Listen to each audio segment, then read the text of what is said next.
Bismillahirrahmanirrahim. Assalamualaikum warahmatullahi wabarakatuh. Perkenalkan, nama saya Muhammad Saiful SPD MPD dengan NIDN 0902058106. Saya sebagai dosen tetap Universitas Muhammadiyah Makassar sejak tahun 2019 pada program studi Pendidikan Guru Sekolah Dasar Fakultas Keguruan dan Ilmu Pendidikan Universitas Muhammadiyah Makassar. Saya salah satu dosen yang diberikan kepercayaan sebagai pengampu mata kuliah keterampilan berbahasa dan apresiasi sastra pada mahasiswa semester 3 dengan bobot 2 SKS. Deskripsi mata kuliah. Mata kuliah ini bertujuan untuk memberikan pengalaman kepada mahasiswa tentang keterampilan berbahasa dan apresiasi sastra. Bahasa dan sastra adalah salah satu mata kuliah yang penting dalam program studi yang berfokus pada keterampilan berbahasa dan apresiasi sastra, dan dijadikan salah satu mata kuliah bidang keahlian di program studi pendidikan guru sekolah dasar. Mata kuliah ini dirancang untuk membekali mahasiswa dengan kemampuan berbahasa yang komprehensif baik secara lisan maupun tulisan, sekaligus mengembangkan kepekaan dan pemahaman mereka terhadap karya sastra. Mata kuliah ini adalah keterampilan berbahasa dan apresiasi sastra sangat penting bagi mahasiswa untuk menguasai bahasa sebagai alat komunikasi yang efektif dan memahami sastra sebagai cerminan kehidupan dan kekayaan budaya. Mata kuliah ini menjelaskan tentang satu, memahami definisi, tujuan, dan jenis keterampilan berbahasa seperti menyimak, berbicara, membaca, dan menulis. 4 elemen atau aspek keterampilan berbahasa. 2. Memahami definisi membaca tingkat dasar. 3. Menjabarkan manfaat membaca dalam hati dan bersuara. 4. Menampilkan contoh keterampilan membaca pada tingkat dasar dan tingkat lanjut. 5. Mengingat, meningkatkan kemampuan dasar dalam kegiatan menulis. Aspek-aspek kebahasaan dalam menulis. 6. Mencontohkan pemakaian kata, kalimat, ejaan, dan penyusunan paragraf. 7. Memahami teori sastra anak, mulai dari pengertian, ciri, dan fungsi. 8. Menganalisis sastra anak. 9. Memahami unsur pembangun sastra anak atau unsur intrinsik dan ekstrinsik. 10. Menyusun naskah sastra anak. Media pembelajaran pada mata kuliah ini keterampilan berbahasa dan apresiasi sastra ini adalah laptop, LCD atau proyektor, whiteboard, YouTube, menonton dan mengapresiasi sastra anak, Zoom sebagai media pembelajaran. Metode dalam mata kuliah ini adalah ceramah, tanya jawab, dan diskusi. Adapun indikator atau kriteria penilaian yang dilakukan, pertama, penilaian pada aspek absensi proporsi 5% dengan interval 90-100 dengan nilai huruf A. 2. Penilaian pada aspek activity proporsi 10% dengan interval 85-89 dengan huruf A-. 3. Penilaian pada aspek formatif assessment kuis proporsi 5% dengan interval 80-84 dengan nilai huruf B-. 4. Penilaian pada tugas individu proporsi 5% dengan interval 75-79 sama dengan huruf B. Tugas lain kelompok proporsi 10% dengan interval 70-74 dengan nilai huruf B+. Berikutnya untuk summative assessment 30%. Berikutnya untuk ujian tengah semester atau UTS 15%. Berikutnya untuk ujian akhir semester atau UAS 25%. Selanjutnya untuk pembelajaran berikut saya lampirkan video pada mata kuliah keterampilan berbahasa dan apresiasi sastra secara tatap muka. Bismillahirrahmanirrahim. Assalamualaikum warahmatullahi wabarakatuh. Waalaikumsalam warahmatullahi wabarakatuh. Selamat siang anak-anakku sekalian. Kali ini kita berjumpa kembali pada proses perkuliahan ya ini apresiasi sastra anak ya. Tahu mata kuliah ini sebenarnya keterampilan berbahasa dan apresiasi sastra anak. Keterampilan berbahasa kita sudah melewati beberapa rangkaian materi dan ini kita masuk kepada apresiasi sastra anak. Sebelum saya melanjutkan materi, saya ingin melakukan absensi dulu untuk kelas ini. Silakan didengarkan namanya ya. Siti Pahreni. Hadir Pak. Ya. Reski Pahresi. Hadir Pak. Saskia. Hadir Pak. Hairun Nisa. Hadir Pak. Oke, saya akan melanjutkan materi pertemuan kali ini. Tapi sebelum saya masuk di sini, di materi ini, saya ingin mengulas dulu materi sebelumnya. Sebelumnya kita sudah masuk kepada definisi dari sastra ya. Nah, sebelum itu saya ingin bertanya kembali. Ada yang bisa menjawab? Apa itu sastra?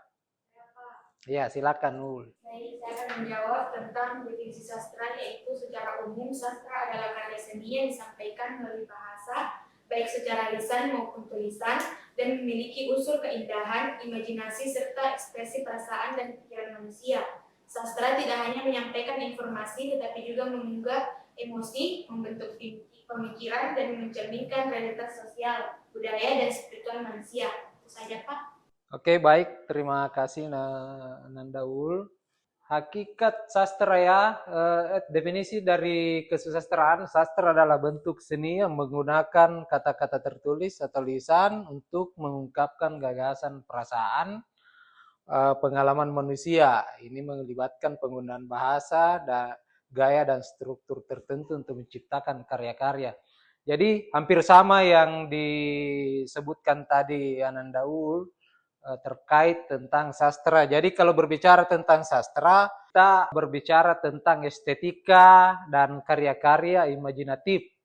Ya, berkaitan dengan sastra anak, sebelumnya hakikat sastra anak ya kita bisa lihat di sini pada poin pertama, sastra anak meliputi semua jenis penulisan kreatif, imajinatif yang khusus untuk dibaca dan menghibur anak-anak. Jadi ada perbedaan antara sastra anak dengan sastra dewasa, remaja atau dan lain-lain ya. Pada poin kedua, sastra anak bukan dibatasi oleh siapa pengarangnya, melainkan untuk siapa karya itu diciptakan. Nah, begitu konsepnya kalau sastra anak. Kemudian berisikan cerita yang mencerminkan perasaan anak-anak, pengalaman anak-anak, serta dapat dipahami dan dinikmati oleh anak-anak sesuai pengetahuan anak itu sendiri. Berikutnya, sastra anak menempatkan anak-anak sebagai fokusnya ya. Jadi ini ragam dan jenis sastra, ada sastra drama, ada prosa fiksi, dan ada puisi. Sering kita lihat ya, sastra anak, apalagi mahasiswa pendidikan guru sekolah dasar ini, tentunya sering belajar tentang sastra anak. Misalnya sastra drama, drama anak, apa itu drama fantasi misalnya, yang bercerita tentang dunia fantasi, kemudian ada prosa fiksi, ada cerpen bercerita tentang anak, kemudian puisi anak, misalnya bercerita tentang keindahan alam, ya. Jadi sastra anak itu memiliki bahasa yang sederhana dan mudah dipahami oleh anak-anak. Jadi bahasanya sangat sederhana ya. Banyak contohnya lagu-lagu anak banyak yang mengandung sastra ya. Salah satunya yang sering kita dengar, Ambilkan Bulan Bu, yang diciptakan oleh Bapak Ate Mahmud. Nah, ini lagu anak ini mengandung sastra. Ambilkan bulambu untuk lambu untuk menerangi. Iya, itu ya.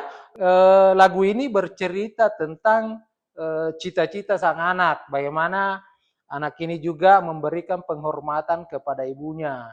Jadi bulan itu dibaratkan sebagai sesuatu yang indah, sesuatu yang diminati karena keindahannya, estetikanya. Jadi anak-anak ini mengibaratkan bulan itu adalah sebuah cita-cita. Mereka menggantungkan harapan setinggi mungkin, ya seperti itu.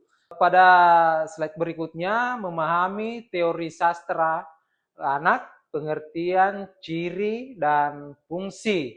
Nah, pada pertemuan ini kita akan membahas pentingnya sastra anak sebagai cabang sastra khusus yang berperan vital dalam perkembangan pendidikan anak-anak. Kita akan fokus pada pengertian, ciri, khas, dan berbagai fungsinya. Ada yang bisa menyebutkan apa ciri dari sastra anak itu? Oh iya, silakan.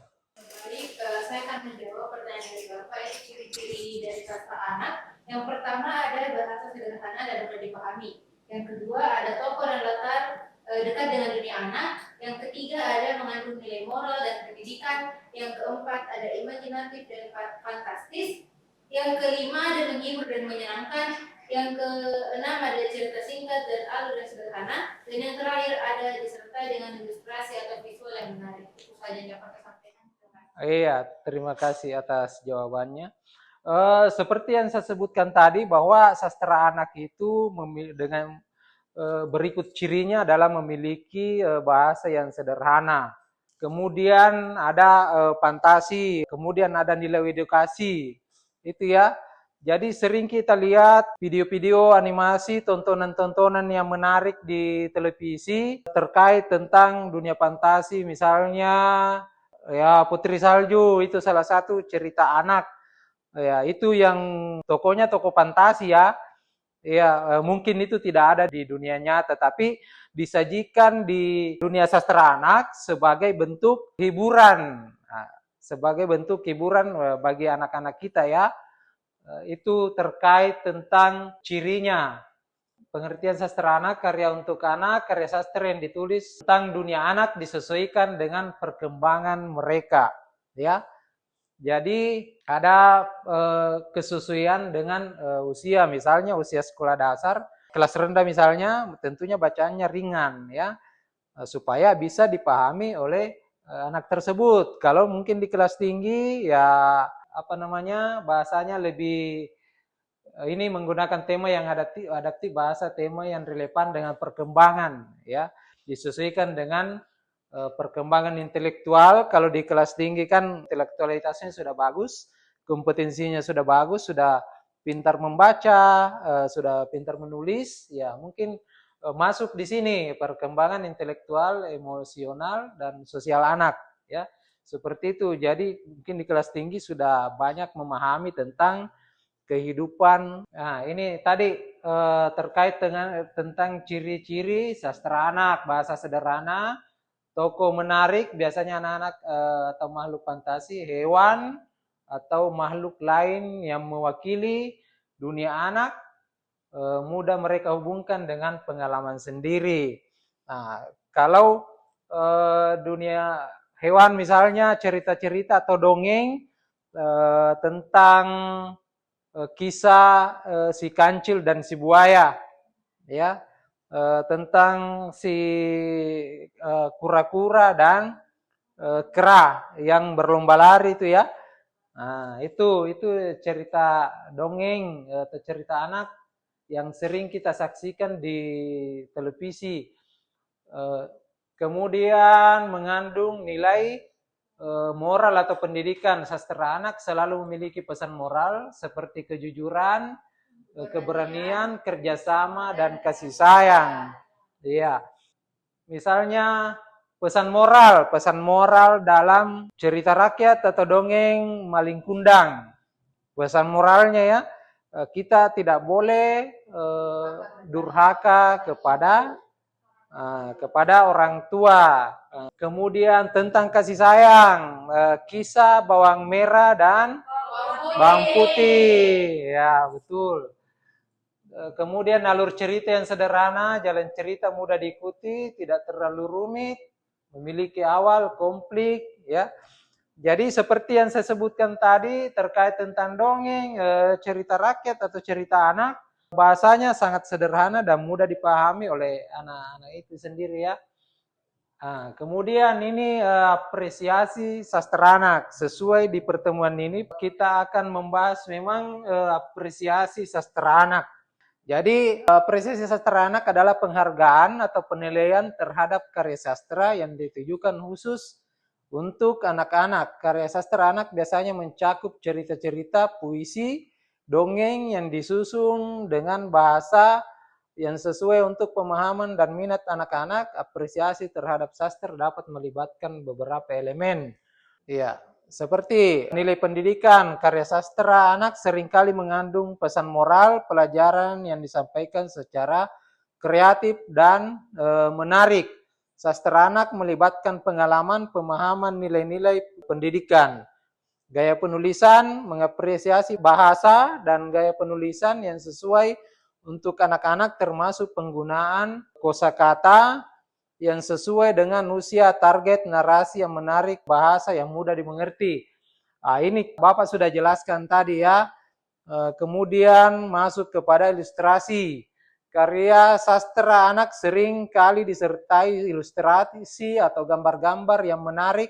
Apresiasi sastra anak juga mencakup pengertian tentang bagaimana ilustrasi dapat menambah daya tarik pemahaman cerita.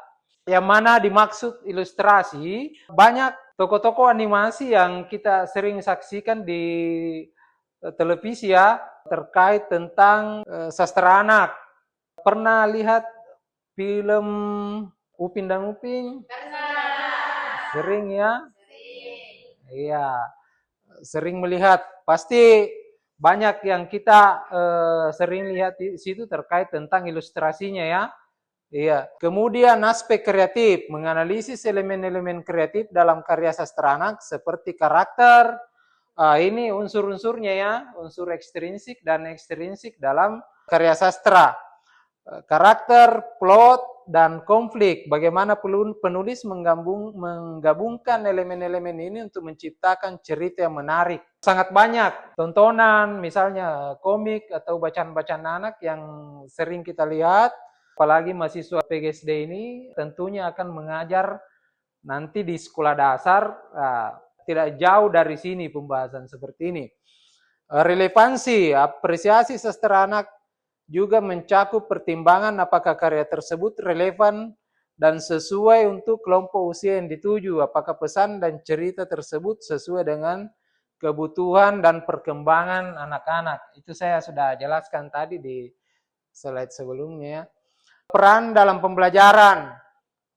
Memahami peran sastra anak dalam pengembangan keterampilan membaca dan pemahaman anak-anak. Bagaimana sastra dapat digunakan dalam pendidikan dan perkembangan anak. Jadi banyak sekali aspek atau peran dalam pembelajaran, mampu meningkatkan keterampilan membaca anak. Ya, apalagi di buku-buku cerita anak itu, di cerita rakyat. Selain itu, apresiasi sastra anak juga bisa melibatkan diskusi, pertunjukan, kegiatan lain yang memungkinkan anak-anak untuk lebih terlibat dalam pemahaman dan mengekspresikan pendapat mereka tentang karya sastra tersebut. Dengan mengapresiasi sastra anak, kita dapat membantu anak-anak mengembangkan minat dalam membaca, meningkatkan pemahaman mereka tentang dunia cerita-cerita yang bermakna.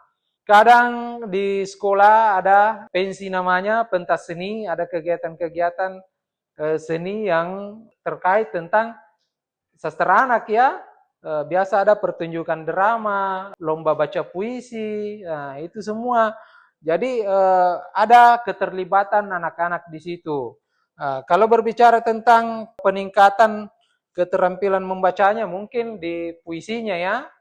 Iya, kemudian peningkatan untuk pengembangan kosakata, pemahaman itu di membaca cerita-cerita anak.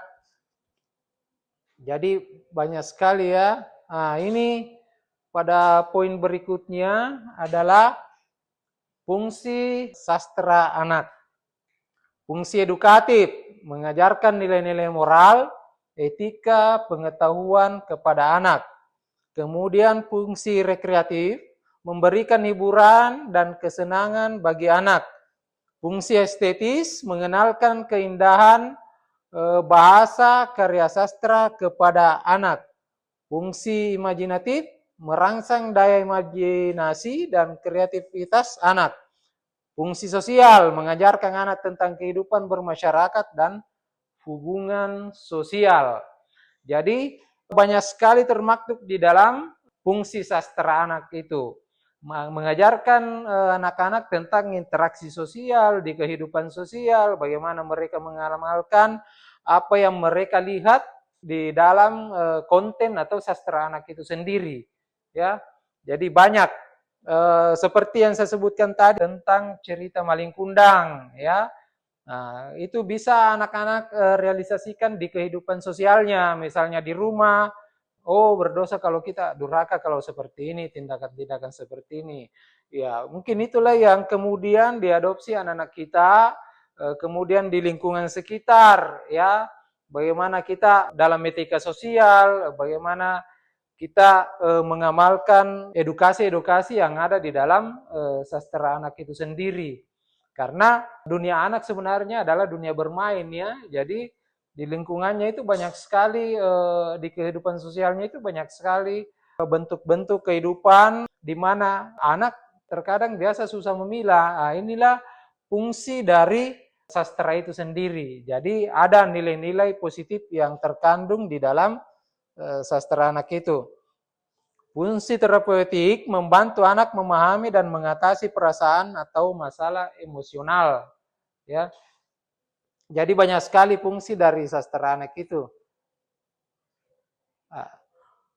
Ya, sebelum saya masuk kepada kesimpulan, saya ingin bertanya kepada satu orang lagi. Ada yang bisa mengulang tentang fungsi dari sastra anak itu? Saya, Pak. Ya, silakan Narsa.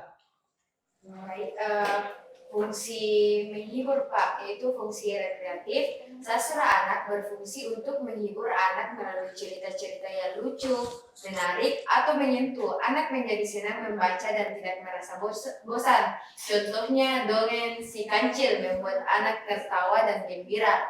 Kedua, ada fungsi edukatif, yaitu mendidik.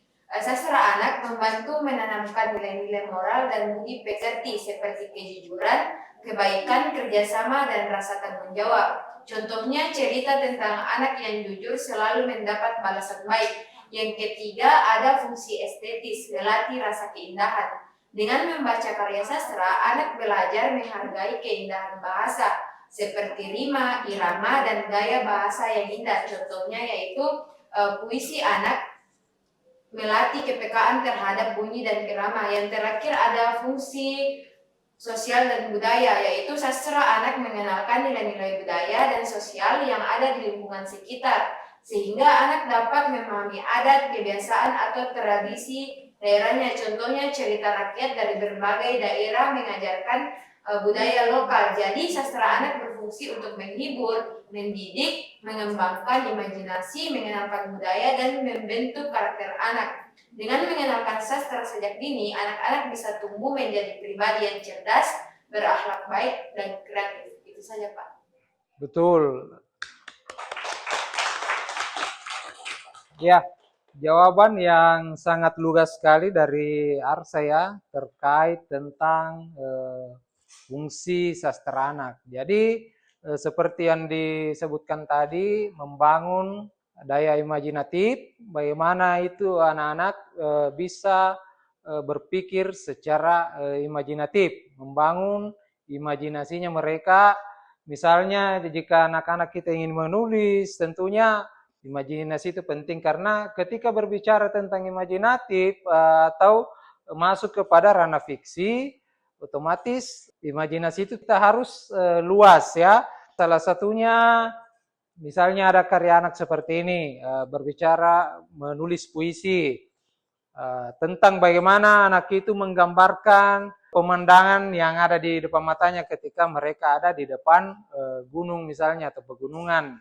Ya, bagaimana anak-anak kita menggambarkan pegunungan itu bahwa gunung ini indah dan cantik ya, karena mungkin dari segi hijaunya atau banyak hewan-hewan yang ada di sana.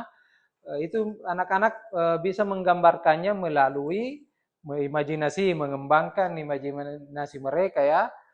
Itu tadi saya sudah jelaskan pada poin sebelumnya terkait tentang fungsi ya, nilai edukasinya, nilai nilai sosialnya sudah ada semua. Jadi masuk kepada kesimpulan ya, sebelum saya menutup perkuliahan ini, saya menyimpulkan bahwa sastra anak adalah karya sastra yang dibuat khusus untuk anak-anak dengan bahasa yang sederhana, imajinatif, dan mudah dipahami. Sastra anak memiliki ciri khas seperti cerita yang menarik, tokoh yang dekat dengan dunia anak, serta mengandung pesan, moral, dan pendidikan. Fungsi utama sastra anak meliputi fungsi edukatif. Nah, kita sudah bahas bersama tadi, rekreatif, estetis, imajinatif, sosial, dan terapeutik. Melalui sastra, anak-anak dapat belajar nilai-nilai kehidupan, mengembangkan imajinasi, serta menikmati keindahan dan hiburan yang sesuai dengan usia mereka. Jadi, kita sudah masuk kepada sisi terakhir perkuliahan ini, yaitu saya sudah simpulkan tadi terkait tentang apresiasi sastra anak yang meliputi ciri, fungsi, dan manfaat dari sastra anak itu sendiri ya. Mungkin pertemuan kita untuk hari ini sudah cukup.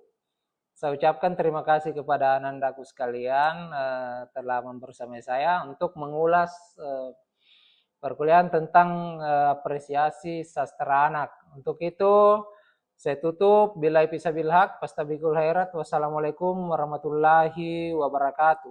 Waalaikumsalam warahmatullahi wabarakatuh.